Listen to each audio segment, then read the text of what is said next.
Welcome to Bike Comparers. Today we'll be comparing the Royal Enfield Himalayan versus the Thunderbird 350 and the Thunderbird 500. Pricing and features. The Himalayan retails for 1.75 lakh rupees on road Delhi. This makes it just over 15,000 rupees more expensive than the Thunderbird 350 costing 1.6 lakhs. The Thunderbird 500 on the other hand is 27,000 rupees more expensive than the Himalayan thanks to a 2 lakh rupee price tag. In terms of equipment, the Thunderbird sports an HID projector headlamp while the Himalayan boasts a monoshock rear suspension. The digital console on the Thunderbird is just a derivative of the old T-Bird. In contrast, the Himalayan Speedo and Odo gives you a unique and refreshing retro adventure bike feel. The pods are neatly placed and readability is quite amazing even under direct sunlight. Refinement and build quality. Fit and finish of both the bikes is not at all up to the mark compared to industry standards today. For example, the Thunderbird's wiring harness connectors are completely exposed at all the locations with not enough anchoring points, whereas on the Himalayan, sides of the frame have external ribbing plates which are directly visible and look extremely crude and tacky. Even the digital compass on the Himalayan does not show the right direction at times and also does not have an option to reset it either. Performance and tractability. The biggest difference between the Himalayan and the Thunderbirds is in terms of their engine characteristics. Himalayan is powered by a completely new power plant. It is probably Royal Enfield's very first and arguably the only grounds-up self-developed engine since the beginning of its Indian innings. RE has finally gotten rid of the push rods, giving birth to their very first overhead camshaft-driven valves. Due to its new engine construction, vibrations have been significantly reduced and the engine revs far more enthusiastically than the Thunderbird's is. However, the bike no longer makes the exhaust thump synonymous with the Royal Enfield legacy. Even though the Himalayan is one of the lightest bikes in the Royal Enfield portfolio, it still tips the scales at a hefty 182 kilograms against the 192 kg curb weight of the Thunderbird 350 and 195 kg of the Thunderbird 500. In terms of performance, the Thunderbirds are simply no match to the Himalayan, not even the Thunderbird 500.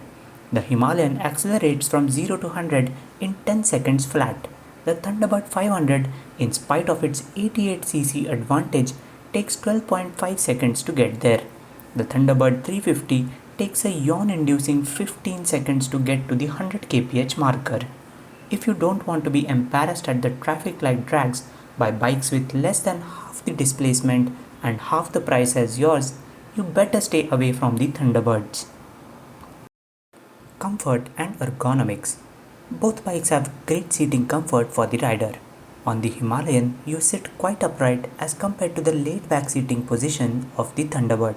However, the Thunderbird's rear seat is quite confining. The Himalayan is about 130 mm longer than the Thunderbird, which creates ample space for the rider and all his luggage for long journeys.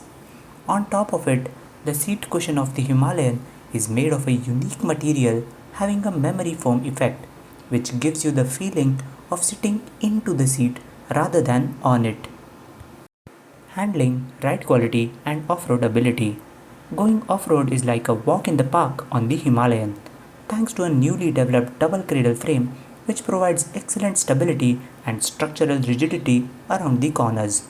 Himalayan also has a 21-inch front wheel and 200 mm of fork travel as compared to the 19-inch rims and 130 mm of travel on the T-Bird. Even riding at around 40 kph off-road will not make you feel out of place as the suspension has been tuned brilliantly by the guys at Harris Performance UK. Surprisingly, Himalayan's high-speed stability and cornering manners are remarkably good for such a tall and pliant transroader.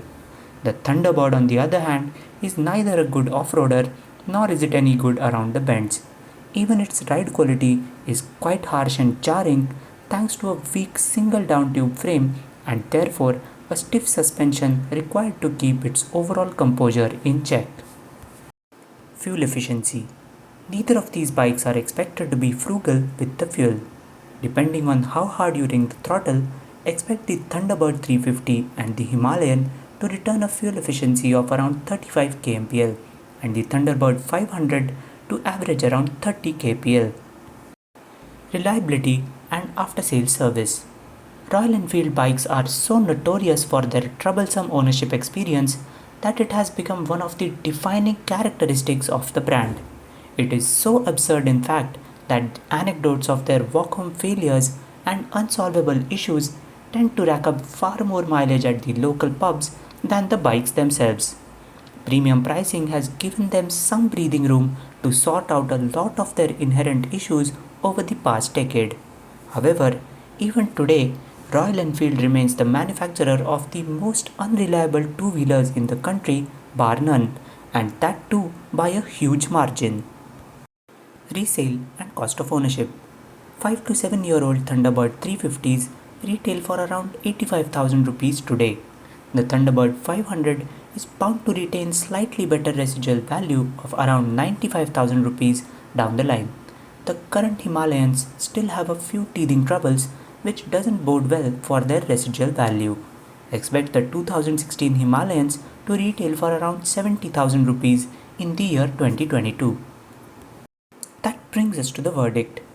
Technically, the Himalayan is a far superior motorcycle than the Thunderbirds. It has incredibly better performance, distinctly superior ride handling, and inherently more capable off-road behavior than the Thunderbirds.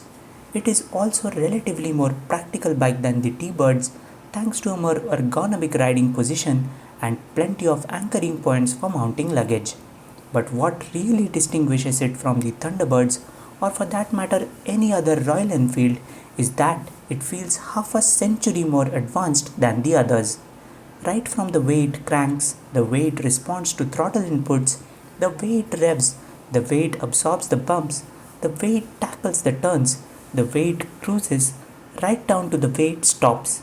Every living second spent astride the Himalayan is way more rewarding than that spent astride the Thunderbirds, and that is why the Royal Enfield Himalayan is the clear winner of this test.